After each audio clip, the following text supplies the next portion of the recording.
ನಮಸ್ಕಾರ. ಫ್ರೀಡಂ ವೀಕ್ಷಕರಿಗೆ ಸ್ವಾಗತ. ನಾನು ಪೂಜಾ ಗುರಪ್ಪ.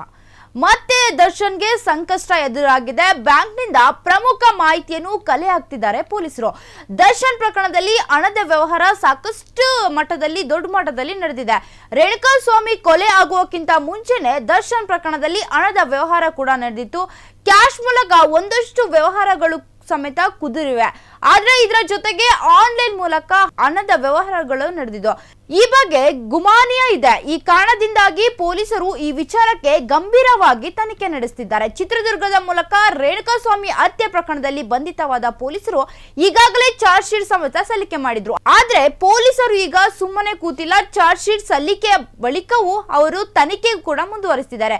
ನಾನಾ ಹಂತದಲ್ಲಿ ತನಿಖೆ ಕೂಡ ನಿಲ್ಲಿಸಿರುವ ಪೊಲೀಸರು 17 ಆರೋಪಿಗಳನ್ನು ಹಣಕಾಸಿನ ಮೂಲಕ ತನಿಖೆ ಅಧಿಕಾರಿಗಳಿಗೆ ಕೈ ಹಾಕಿದ್ದಾರೆ. ಇದರಿಂದಾಗಿ ಮತ್ತಷ್ಟು ವಿಚಾರಗಳು ಹೊರಬರುತ್ತಿವೆ ಎನ್ನುವ ಪ್ರಶ್ನೆ ಸಮೇತ ಮೂಡಿ ಬಂದಿದೆ. ದರ್ಶನ್ ಪ್ರಕರಣದಲ್ಲಿ ಹಣದ ವ್ಯವಹಾರ ನಡೆದಿದೆ. ಆದರೂ ಕ್ಯಾಶ್ ಮೂಲಕ ಒಂದಷ್ಟು ವ್ಯವಹಾರಗಳು ಕುದುರಿವೆ.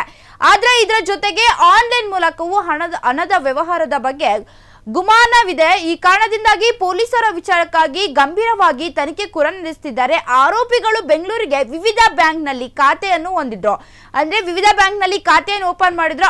ಅದರ ಮಾಹಿತಿ ಸಮೇತ ಪಡ್ಕೊಂಡಿದ್ದಾರೆ.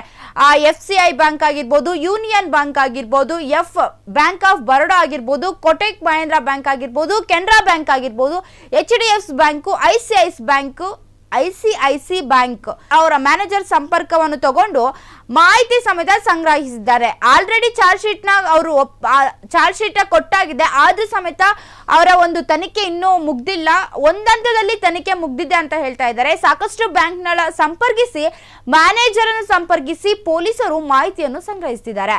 ಮಾಗಡಿ ರೋಡಿನ ಒಂದು ಬ್ಯಾಂಕ್ನಿಂದ 14 ಜನ ಆರೋಪಿಗಳಿಗೆ ಸಂಬಂಧಿಸಿದಂತೆ ತನಿಖೆಗಳು KYC ಮಾಹಿತಿಯನ್ನು ಪಡೆದಿದ್ದಾರೆ. ಇಮೇಲ್ ಮೂಲಕ ಮಾಹಿತಿಯನ್ನು ಸಮೇತ ಸಂಗ್ರಹಿಸಿದ್ದಾರಂತೆ. ಬ್ಯಾಂಕಿಂದ ಆಗಿರ್ಬೋದು ಅಥವಾ ಇಮೇಲ್ ಮೂಲಕ ಪೊಲೀಸರು ಮಾಹಿತಿಯನ್ನು ಸಮೇತ ಸಂಗ್ರಹಿಸಿದ್ದಾರೆ. ಕೊಲೆ ಅಥವಾ ಕೊಲೆಯ ನಂತರ ದಿನದಲ್ಲಿ ದೊಡ್ಡ ಮಟ್ಟದ ಹಣದ ವ್ಯವಹಾರ ಕೂಡ ನಡೆದಿದೆಯಂತೆ. ಈ ಬಗ್ಗೆ ತನಿಖೆ ನಡೆಸಿ ಮತ್ತಷ್ಟು ದರ್ಶನ್ ಅವರು ಸಂಕಷ್ಟಕ್ಕೆ ಸಿಲುಕಿದ್ದಾರೆ ಅಂತ ಹೇಳ್ಬೋದು. ಏನಂತ ಹೇಳಿದ್ರೆ ಈ ನಡುವೆ ಒಂದು ಸ್ವಲ್ಪ ದಿನದ ಮಟ್ಟಿಗೆ ಜಾಮೀನು ಸಿಕ್ಕಿತ್ತು. ಅದಾದ್ಮೇಲೆ ಪೊಲೀಸರು ಸಾಕಷ್ಟು ಇದ್ರ ಬಗ್ಗೆ ತನಿಖೆ ನಡೆಸ್ತಾ ಇದ್ದಾರೆ. ಈ ತನಿಖೆ ನಡೆಸಿದ್ರು ಸಮೇತ ಕೆಲವೊಂದು ಮಾಹಿತಿಗಳು ಅವರಿಗೆ ಸಿಗ್ತಾ ಇದೆಯಂತೆ. ರೇಣುಕಾಸ್ವಾಮಿ ಕೊಲೆ ಆಗೋಕ್ಕಿಂತ ಮುಂಚೆ, ಕೊಲೆ ಆದ್ಮೇಲೆ ಸಾಕಷ್ಟು ಅವರ ಜೊತೆ ಇದ್ದವರು 14 ಜನ ಇದ್ರಲ್ಲ, ಅವ್ರ ಜೊತೆ ಸಾಕಷ್ಟು ಹಣದ ವ್ಯವಹಾರ ಕೂಡ ನಡೆದಿತ್ತಂತೆ. ಇದನ್ನ ಬ್ಯಾಂಕ್ ಅಥವಾ ಇಮೇಲ್ ಅಲ್ಲೂ ಸಮೇತ ಅವರು ಮಾಹಿತಿಯನ್ನು ಕಲೆ ಹಾಕಿದ್ದಾರೆ. ಆ ಬ್ಯಾಂಕ್ ಮ್ಯಾನೇಜರ್ ಹತ್ರನೂ ಸಮೇತ ಸಾಕಷ್ಟು ಮಾಹಿತಿಯನ್ನು ಸಂಗ್ರಹಿಸಿದ್ದಾರೆ. ಇನ್ನೊಂದು ಹೇಳ್ಬೋದು, ದರ್ಶನ್ ಮತ್ತೆ ಸಂಕಷ್ಟಕ್ಕೆ ಸಿಲುಕಿದ್ದಾರೆ ಅಂತಾನು ಹೇಳ್ಬೋದು. ಇಂತಹ ಒಳ್ಳೆ ಅಪ್ಡೇಟ್ಸ್ ನಾನು ತಿಳಿಸ್ತಾ ಹೋಗ್ತೀನಿ. ಅಲ್ಲಿವರೆಗೂ ನೋಡ್ತಾ ಇರಿ ಫ್ರೀಡಂ ಟಿವಿ. ಇದು ಜನಸಾಮಾನ್ಯರ ಶಕ್ತಿ. ಕ್ಷಣ ಕ್ಷಣದ ಸುದ್ದಿಗಳಿಗಾಗಿ ಫ್ರೀಡಂ ಟಿವಿ ಸಬ್ಸ್ಕ್ರೈಬ್ ಮಾಡಿ, ಲೈಕ್ ಮಾಡಿ ಹಾಗೂ ಫಾಲೋ ಮಾಡಿ. ಹೊಸ ಸುದ್ದಿಗಳ ನೋಟಿಫಿಕೇಶನ್ಗಾಗಿ ಬೆಲ್ ಐಕಾನ್ ಮೇಲೆ ಕ್ಲಿಕ್ ಮಾಡಿ.